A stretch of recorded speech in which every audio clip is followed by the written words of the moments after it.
Hello everybody and welcome back to our channel study Sthal. चलिए शुरू करते हैं आज की हमारी जीके की क्लास। उससे पहले आज हम डेट देख लेते हैं क्या है। आज है 1 अक्टूबर और 1 अक्टूबर को कौन सा दिवस मनाया जाता है। तो 1 अक्टूबर को दिवस होता है वर्ल्ड वेजिटेरियन डे, या हम कह सकते हैं विश्व शाकाहारी दिवस। ठीक है, तो देखते हैं हमारे क्वेश्चंस। तो पहला क्वेश्चन है हमारा, हाल ही में प्रधानमंत्री नरेंद्र मोदी ने जिस मिशन के तहत उत्तराखंड में 6 नई परियोजनाओं का शुभारंभ किया है वह कौन सा मिशन है। वह है नमामि गंगे मिशन। इसके बारे में जानते हैं। प्रधानमंत्री नरेंद्र मोदी ने इस मिशन के अंतर्गत एक सीवरेज ट्रीटमेंट प्लांट तथा गंगा मैया को समर्पित एक म्यूजियम का उद्घाटन किया है। यह सब उन्होंने एक वीडियो कॉन्फ्रेंसिंग के जरिए किया है और यह जो म्यूजियम है ये हरिद्वार के चांदनी घाट में स्थित है। ठीक है, आप जानते हैं उत्तराखंड के बारे में। तो उत्तराखंड के मुख्यमंत्री हैं त्रिवेंद्र सिंह रावत तथा गवर्नर हैं बेबी रानी मौर्य। ठीक है, बढ़ते हैं नेक्स्ट क्वेश्चन की तरफ। तो नेक्स्ट क्वेश्चन है हमारा, कोरोना महामारी से भी खतरनाक जिस वायरस के संक्रमण की शुरुआत चीन से हाल ही में हुई है वह कौन सा वायरस है। तो वह वायरस है ब्यूबोनिक प्लेग। देखिए, कोरोना के बाद एक और नया वायरस चीन में पाने की या चीन में एक पुष्टि की गई है। देखते हैं इसके बारे में। चीन के यूनान प्रांत से शुरू यह बीमारी कोरोना से भी खतरनाक बताई जा रही है। यह रोग यर्सनिया पेस्टिस नामक बैक्टीरिया से पैदा होता है जो एक रोडेंट यानी कुतरने वाले जीवों में पाया जाता है। रेंगने वाले जीवों के शरीर तथा उनके शरीर पर रेंगने वाले जीव जैसे पिस्सू आदि के द्वारा दूसरे जीवों में यह फैलता है। बैक्टीरिया तथा छोटे स्तनधारी इसका मुख्य कारक बताए जा रहे हैं। ठीक है, नेक्स्ट क्वेश्चन है हमारा, जिस केंद्रीय मंत्री ने ICMR की वैक्सीन वेब पोर्टल व कोविड-19 राष्ट्रीय निदानिक रजिस्ट्री का शुभारंभ किया है वह कौन है। तो वह हैं डॉक्टर हर्षवर्धन। ठीक है, डॉक्टर हर्षवर्धन केंद्रीय सरकार में स्वास्थ्य एवं परिवार कल्याण मंत्री हैं। ICMR की फुल फॉर्म है Indian council of medical research. ठीक है, इस प्रकार की पोर्टल के द्वारा देश के नागरिकों को वैक्सीन के विकास के संबंध में होने वाले विभिन्न चरणों के बारे में अपडेट मिलती रहेगी रेगुलरली। ठीक है, लोगों को उचित पोषण विधियों तथा शारीरिक गतिविधियों द्वारा कोरोना से लड़ने के कारगर उपाय भी इसी में बताए जाएंगे। ठीक है, नेक्स्ट क्वेश्चन है हमारा, TRAI के नवनियुक्त प्रेसिडेंट कौन हैं। तो वो हैं PD वाघेला। PD वाघेला हाल ही में या फिर हम कह सकते हैं हाल फिलहाल जो पदासीन है वहाँ SR शर्मा को रिप्लेस कर इस पद की जिम्मेदारी संभालेंगे।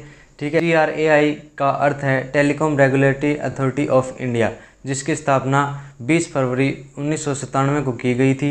यह एक संवैधानिक संस्था है। TRAI की स्थापना 1991 के TRI एक्ट धारा 3 के अनुसार की गई थी। ठीक है, नेक्स्ट क्वेश्चन है हमारा, हाल फिलहाल में जहां 3 नई NIA ब्रांच मुख्यालय स्थापित किए जाएंगे वह है इम्फाल, चेन्नई तथा रांची। ठीक है, NIA का अर्थ है नेशनल इन्वेस्टिगेशन एजेंसी। यह एक आतंकवाद निरोधी केंद्रीय संस्था है जिसका उद्देश्य बल प्रयोग द्वारा आतंकवाद पर लगाम लगाना है। ठीक है, YC मोदी इसके डायरेक्टर जनरल हैं तथा इसकी स्थापना 2009 में की गई थी और इसका हेडक्वार्टर नई दिल्ली में है और राधा विनोद राजू को इसकी स्थापना का श्रेय दिया जाता है। मतलब राधा विनोद राजू जो हैं वो उन्होंने इसकी स्थापना की थी। ठीक है, बढ़ते हैं नेक्स्ट क्वेश्चन की तरफ। तो वो है, नो राइड नो कैंपेन शुरू करने वाला जिला कौन सा है, या हम कह सकते हैं कौन सा राज्य भी है। तो यह जो no mask no ride campaign जो शुरू किया है वो किया है सांगली जिला महाराष्ट्र में। ठीक है, यह अभियान महाराष्ट्र के जिला सांगली की पुलिस ने लॉन्च किया है। इसके अंतर्गत यदि आपके पास मास्क नहीं है तो आप राइडिंग या सवारी करने के हकदार नहीं होंगे। यह मेरा परिवार मेरा दायित्व अभियान का ही एक भाग है जिसको 15 सितंबर को राज्य में लॉन्च किया गया था। ठीक है, कहाँ, महाराष्ट्र में। नेक्स्ट क्वेश्चन है हमारा, UNDP द्वारा SDG special humanitarian action award द्वारा सम्मानित भारत की एक बॉलीवुड सेलिब्रिटी या भारत के एक बॉलीवुड सेलिब्रिटी हैं, उनका नाम क्या है। वो हैं सोनू सूद। ठीक है, अब जानते हैं इसके बारे में कुछ एक्स्ट्रा डिटेल्स। यह अवार्ड जो दिया गया है वो इसलिए दिया गया है क्योंकि श्रमिकों को राहत सामग्री उपलब्ध कराने तथा उनको पैतृक गांव पहुंचाने के लिए किसके दौरान, कोरोना के दौरान। ठीक है, तो अथक प्रयासों के चलते यह जो अवार्ड है ये सोनू सूद को दिया गया है। यही सोनू सूद इससे पहले निसर्ग तूफान में मुंबई में आने के दौरान लोगों की सहायता करते खूब चर्चा में रहे हैं। ठीक है, सोनू सूद अपने बॉलीवुड करियर की शुरुआत, सोनू सूद जो है उन्होंने अपने बॉलीवुड करियर की शुरुआत की थी कौन सी मूवी से? शहीद आजम मूवी से। ये भी एक क्वेश्चन बन सकता है, जो कि 2002 में आई थी ये मूवी। तो ये एक जीके क्वेश्चन बन सकता है, जब भी सोनू सूद का जिक्र होगा तो उनकी डेब्यू मूवी कौन सी थी उसके बारे में पूछेंगे, और वो कब आई थी उसके बारे में भी पूछ सकते हैं। ठीक है, नेक्स्ट क्वेश्चन है हमारा, एडीबी ने भारत के जिस राज्य को छोटे कस्बों के विकास के लिए $300 मिलियन की सहायता कर्ज के रूप में देने का ऐलान किया है, वह राज्य है राजस्थान। ठीक है, एशियाई डेवलपमेंट बैंक यानी एडीबी का मुख्यालय हमें पता है कहाँ है? मनीला, फिलीपींस में है। इसकी स्थापना 19 दिसंबर 1966 को की गई थी। ठीक है, मस्तसुगु अस्कावा इसके प्रेसिडेंट हैं फिलहाल। और राजस्थान की बात करें तो राजस्थान के मुख्यमंत्री हैं अशोक गहलोत, जो कि एक कांग्रेसी हैं। वह कलराज मिश्र इसके गवर्नर हैं, कहाँ के? राजस्थान के। ठीक है, कल ही यानी पिछले दिन 30 सितंबर को राजस्थान सरकार ने घर घर जाकर 1 करोड़ मास्क वितरित करने की योजना करने का भी या शुरू करने का भी इन्होंने प्रावधान किया है, या यह योजना शुरू की है। ठीक है, नेक्स्ट क्वेश्चन हमारा, जिस कोर्ट ने कृष्ण जन्मभूमि को लेकर मस्जिद हटाने के लिए केस दर्ज करने की याचिका खारिज कर दी है, वह कौन सा कोर्ट है? तो वह कोर्ट है मथुरा कोर्ट। ठीक है, मथुरा हाई कोर्ट की एडिशनल डिस्ट्रिक्ट जज छाया शर्मा ने यह फैसला देते हुए वहां से शाही ईदगाह मस्जिद हटाने की याचिका को खारिज कर दिया गया है। वहीं सीबीआई कोर्ट ने 1992 में बाबरी मस्जिद ध्वंस करने के आरोप में केस चल रहे सभी 32 आरोपियों को बरी कर दिया है। ठीक है, इनमें एलके आडवाणी, मुरली मनोहर जोशी और उमा भारती जैसे बड़े नेता भी शामिल थे। ठीक है, नेक्स्ट क्वेश्चन है हमारा, वर्ष 2020 की एमी अवार्ड्स बेस्ट एक्टर या एक्ट्रेस का अवार्ड जिन्हें दिया गया है वह कौन है? तो वह हैं एक्टर जेरेमी स्ट्रॉक, और फीमेल एक्ट्रेस कौन है? जेंडेया। ठीक है, अब जानते हैं इसके बारे में। एमी अवार्ड्स 2020 का आयोजन जो किया गया था वो कहाँ किया गया था? वो किया गया था स्टेपल्स नाम से एक जगह है, जो स्टेपल्स सेंटर जिसको बोलते हैं, और वो कहाँ है? लॉस एंजल्स में।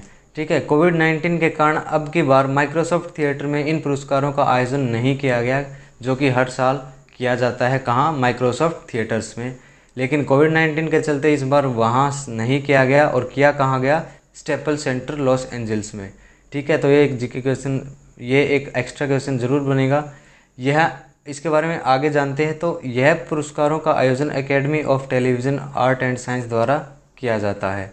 ठीक है, और यह जो अवार्ड मिला है ये किस मूवी को मिला है? तो वो है स्किट क्रीक को।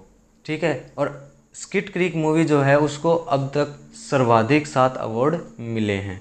ठीक है, आज का हमारा लास्ट क्वेश्चन है, दूरस्थ क्षेत्रों में विद्यार्थियों तक शिक्षा के प्रसार हेतु रेडियो की पहल करने वाला राज्य बना है, तो वह राज्य है उड़ीसा।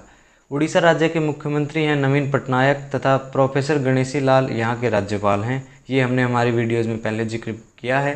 ठीक है, इसके बारे में जानते हैं। जो उन्होंने ये योजना शुरू की है, स्टेट स्कूल व mass education minister Samir Ranjan Das ने रेडियो के द्वारा शिक्षा को दूरस्थ क्षेत्रों में पहुंचाने की पहल शुरू की है, जो कि सुबह 10 से 10:15 यानी 15 मिनट तक यह जो कार्यक्रम है वो चलेगा। इसके दौरान स्टूडेंट्स को पढ़ाई की सुविधा, मतलब जो कोरोना के दौरान जो पढ़ाई इनकी स्थगित या हम कह सकते हैं जो इनका नुकसान हुआ है उसके प्रावधान के लिए, उसके लिए ये प्रावधान किया गया है। ठीक है, पढ़ाई के लिए उपयोगी सामग्री उपलब्ध कराई जाएगी, और इसी में 38 लाख जो बच्चे हैं उनके भविष्य को सिक्योर किया जाएगा।